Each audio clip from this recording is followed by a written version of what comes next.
So for this video, we're asked to find cosecant 520 degrees is equivalent to what?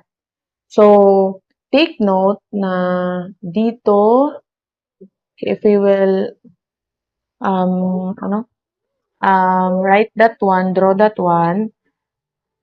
If this is 0, 1 revolution, ganyan.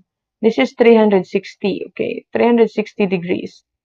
Okay, tapos yung isa, from here to here, yung supplement, that's 180 degrees. Okay? So now, si cosecant 520 is actually just equal to, let's have cosecant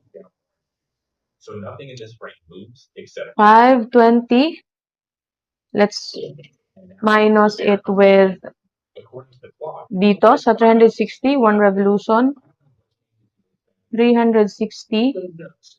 So, bale, si cosecant 520 is actually equal to cosecant 160 degrees.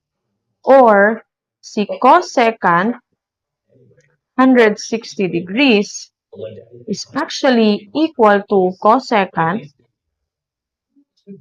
So, di ba 180 yung supplementary? So, we can have 180 minus 60 degrees. So, bale, si cosecant 160 degrees is also equal to cosecant 20 degrees.